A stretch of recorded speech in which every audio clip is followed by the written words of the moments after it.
First movie ఇది lottery YSR. ఈ సినిమాలో ప్రత్యేకత ఏంటంటే హీరో హీరోయిన్ విలన్ ముగ్గురు ఉండరండి. ఎందుకంటే హీరో హీరోయిన్ విలన్ అనే గీత గీసుకోవడం వల్ల మంచి స్టోరీలు రావట్లేదని ఉద్దేశం.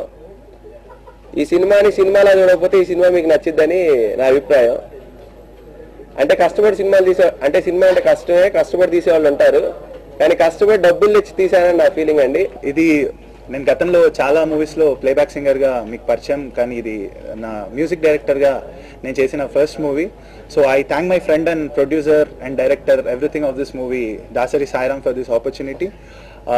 ఏ మ్యూజిక్ డైరెక్టర్ కన్నా తను చేసే మూవీలో తన టాలెంట్ని ఎక్స్ప్లోర్ చేసే సాంగ్స్, సిచ్యువేషన్స్ అలాంటివి ఉండాలని కోరుకుంటారు. సో అది నా అదృష్టం. ఈ మూవీలో అలాంటివన్నీ నాకు కుదిరాయి. దీంట్లో టోటలీ 5 థీమ్స్ తీసుకుని మేము friendship song, love failure song, అలానే ఒక స్పెషల్ సాంగ్ చేసాం. ఇది చిన్న సినిమా కాదు, ఇది చిన్న సినిమా కానీ చెత్త సినిమా కాదు అని చెప్పి ఒక సాంగ్.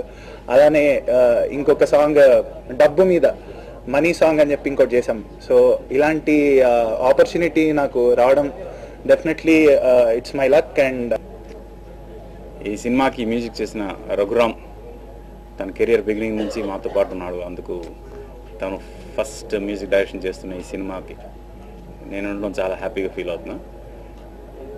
యాక్చువల్గా ఈ సినిమా కలర్ చూస్తుంటే నాకు చిత్రం సినిమా గుర్తొస్తుంది. ఎందుకంటే ఒకే సినిమాలో ఏ 2 సిచ్యువేషన్లు కూడా ఒకలాగా లేకుండా డిఫరెంట్ సిచ్యువేషన్స్తో ఒక సినిమాలో మ్యూజిక్ ఉండడం.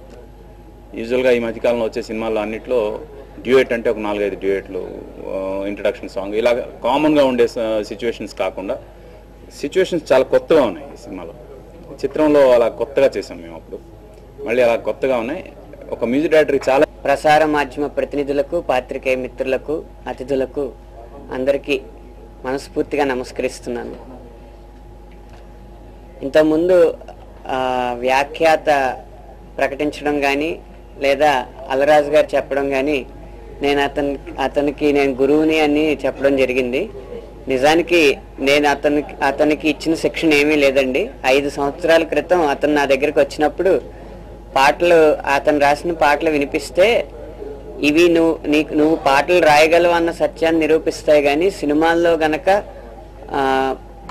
ఎదగాలంటే ట్యూన్కి రాయడం నేర్చుకోవాలని చెప్పి నేను రాసిన కొన్ని ట్యూన్లు సీడీలు అతనికి ఇచ్చి ఇవి ప్రాక్టీస్ చేయని చెప్పడం జరిగింది తప్పితే నా విజ్ఞానాన్ని కానీ నా ప్రజ్ఞను కానీ అతనికి నేను పంచగలగడం జరగలేదు.